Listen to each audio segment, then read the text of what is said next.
Thanks, Dave. My name is Ben Nelson. I'm a PhD student here at the University of British Columbia, and my PhD research involves probably the first rigorous quantitative assessment of the harbor seal impacts on Chinook and coho salmon here in the Strait of Georgia.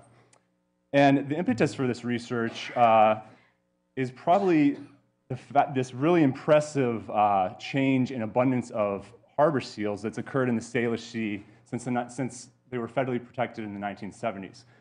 So in 1970, there were probably fewer than 5,000 animals that called the Strait of Georgia home. And as recently as 2008, it's been estimated there are about 45,000 animals. And our neighbors to the south have seen similar increases in the Puget Sound. And coincident with these really impressive increases in abundance, two of the most important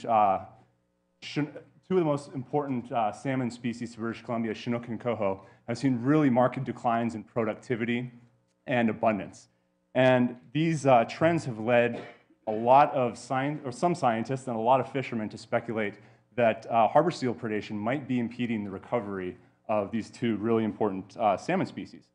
So to date, most of the research that's been done has occurred on interactions between harbor seals and adult salmon that are returning to their natal streams to spawn.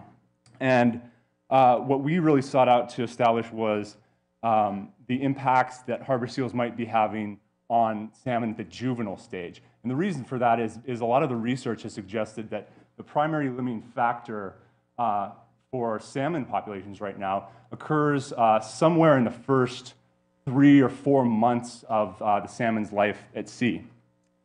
So I won't bore you with the nuances of the modeling and the mathematics used in these analyses, so feel free to grill me during the break about the details or the assumptions that we used. And I'll jump right to the results that used some really interesting DNA-based diet studies that our colleagues at University of British Columbia just finished up. So for coho and Chinook salmon, we found that about 55% of natural mortality for coho can be attributed to harbor seal predation. And for Chinook, about 45% of natural mortality can be attributed to harbor seal predation.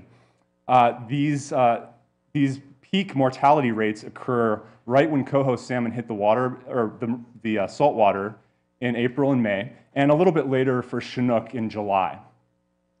And when you combine these mortality rates with the timing of predation, what we've estimated is that about 2/3 of coho salmon smolts are lost to harbor seals within the early marine stage, and over half of Chinook salmon smolts are lost to harbor seal predation in the first marine stage.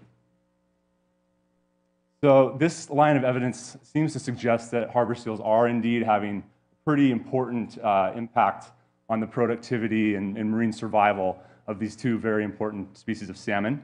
And what's interesting is that the peak mortality rates that we've estimated occur when these salmon smolts fall into a very narrow size range. So somewhere between 100 and 200 millimeters is when the seals seem to be targeting these smolts. And that might have implications for how hatcheries are managed. And there's a lot of interesting questions that come out of that observation.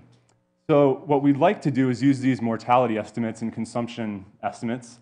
We'd like to use them to improve the assessment models for salmon. So a lot of the assessment models that are currently used to manage salmon populations, they make this kind of unrealistic assumption that mortality rates are stationary or don't change over time.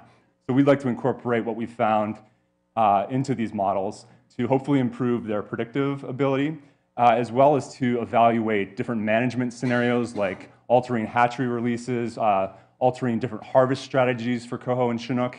And these models should also, hopefully in the future, should be used to be able to evaluate different ecological scenarios. So for instance, if there was an increase in transient killer whale predation on harbor seals, could that increase in mortality on harbor seals possibly facilitate recovery of Chinook and coho salmon in the future? And yeah, with that, I'll take some questions.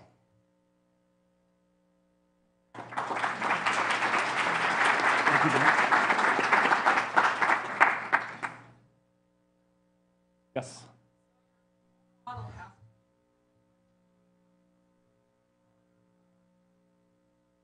Yes. Yeah.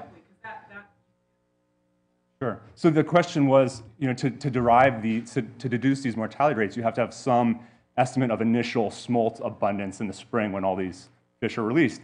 And so since a large contingent of these smolts are of hatchery origin, we have very good estimates of the number of hatchery fish that are released in a given year.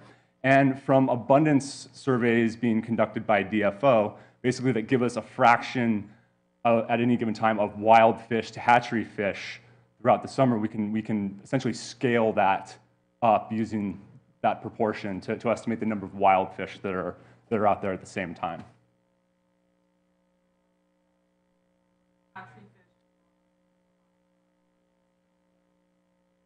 That's the assumption that we're making, is that there is basically that the catchability of wild fish and hatchery fish are the same, and that's definitely an assumption that would probably need more empirical studies to defend.